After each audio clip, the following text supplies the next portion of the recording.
السلام عليكم، شلونكم حبايب؟ اخباركم؟ يا رب دائما بخير وصحة وسلامة. حبايب اليوم نسوي لكم حلاوة الشوكليت بتغيير مكون واحد. كل مرة اني اسوي لكم اياها بالنشا ويا المكونات. اليوم بدل النشا راح اخلي طحين. حبايب المكونات دائما تسألوني عليها. حلاوة الشوكليت غير حلاوة الطحين، غير حلاوة الحليب، وغير شكل. اللي سويت لكم اياه حلاوة الشوكليت اللي هي مكون النشا.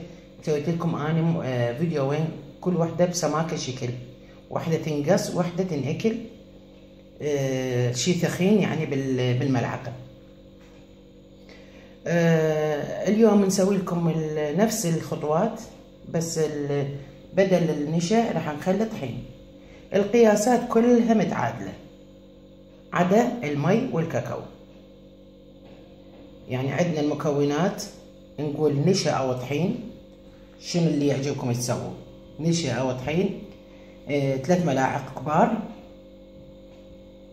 حليب بودرة، 3 ملاعق كبار سمنة او زبدة، 3 ملاعق كبار بس مو مذابة، سكر 3 ملاعق كبار، ملعقة صغيرة فانيلا، والكاكاو. الكاكاو اذا تحبوا انتو تكون الحلاوة لونها كلش طوخ يعني على سواد، ضيفوا كاكاو يعني تقريبا ملعقتين اكل. واذا تحبوها اللون اللي هسه اني راح اراويكم اياه مثل ما اني اسوي جوزي على شقار، تضيفون ملعقة كوب.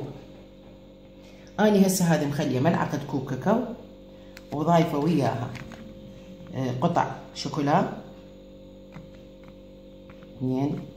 5 قطع هذه زين. اني وراح اطيبه للنكهه. اليوم راح اسويها بنكهه النسكافيه. ظرف نسكافيه هذا 3 ب1 راح اضيفه ويا المكونات. المي عندنا 3 ملاعق مبدئيا. لكون اني راح ازيد يعني شي ناشف، احتمال راح احتاج، احتمال اقول لكم اذا زيدت عن 3 ملاعق مي. اول ما نبلش نذوب السمنة وشوية نحرك الطحين وياها، بعدين نضيف كل المكونات سوا. وهسه اراويكم الخطوات. هاي يعني ضفت السمنة ذابت شوية شوية، احرك بالطحين بس حتى تروح الرطوبة مالته.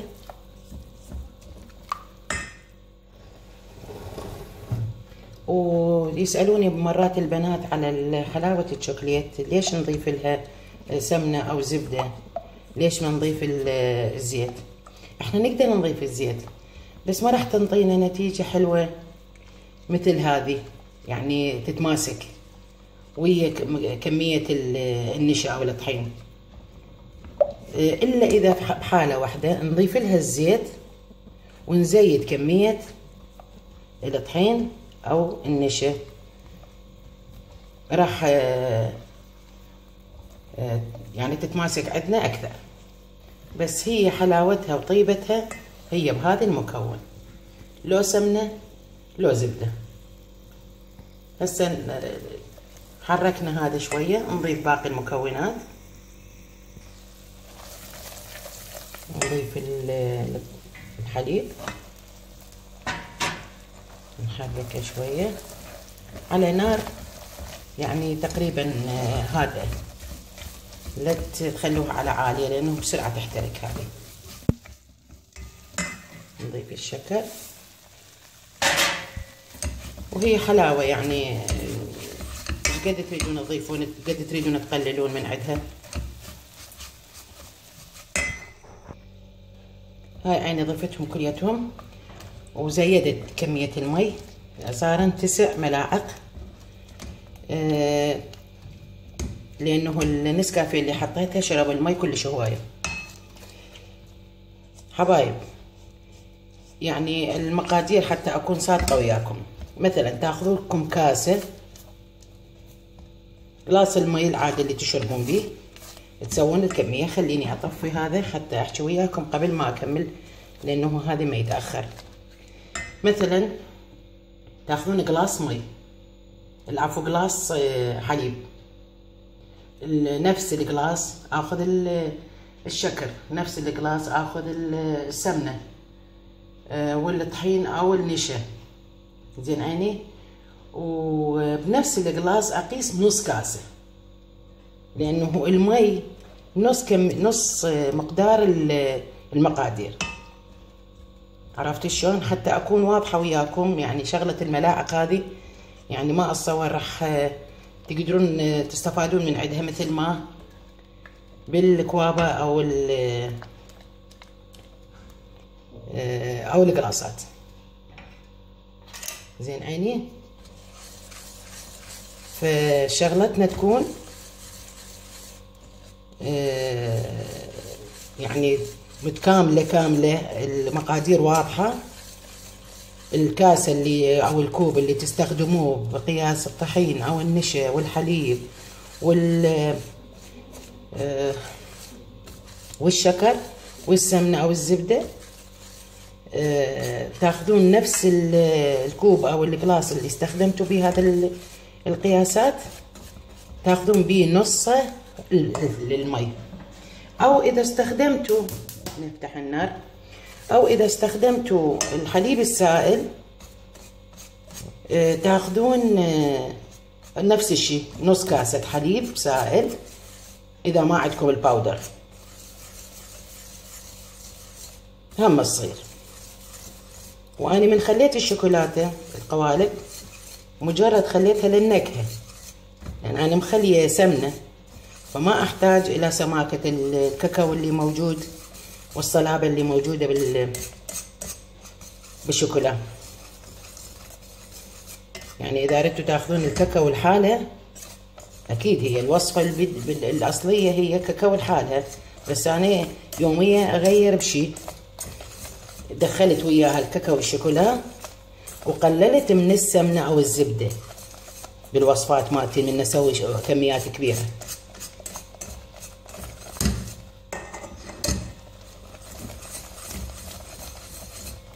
هاي شو وقت نعرفها صارت، هذه من هنا بلشت. وكل ما تتركوها على النار كل ما تنطيكم سماكة اكثر. قلت لكم اني سابقا من تخلوها على النار فترات طويلة تصير لكم حامض حلو. هذه مصاصات للاطفال، شوفوا القعر بهالطريقة هذه، يعني اكتملت، ما تاخذ وقت، كلش بسيط. ودير بالكم تكونوا حذرين، لانه هذه كلش يعني نحسب شغلها لانه تطفر. وباحة شفت مقطع فيديو على اليوتيوب، وحدة تعلمنا شلون يعني حتى ما ننشوي، مدخل الخاشوق ببطل مي البلاستيك، نطفي هسه، مدخل الخاشوقة بالبطل ومن يم جهة القباغ وقاصته بالنص ومدخلة ايدها بنص والله عجبتني الفكرة. هسه نروح نفرغها حبايب ونراويكم اياها. هاي يعني صبيناها بهالطريقة، طبعا ماسكت وهي بعدها حارة، شوفوا شلون، شوفوا شلون، هو هذا المطلوب. شوفوا ارضية الجدر، شوفوا شلون الصيد شوكليت،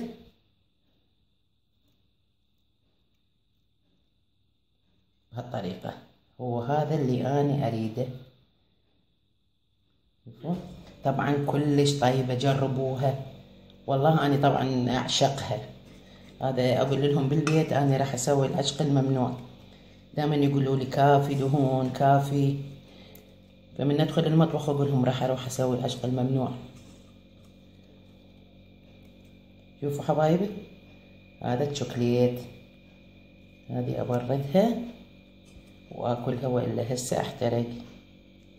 حبايبي هذه حلاوتنا لليوم، حلاوة الشوكليت بمكون جديد او تغيير مكون من المكونات، وإذا تحبون تزينوها بأي شيء انتو حسب رغبتكم، وإن شاء الله يا رب تعجبكم. ومع تحياتي.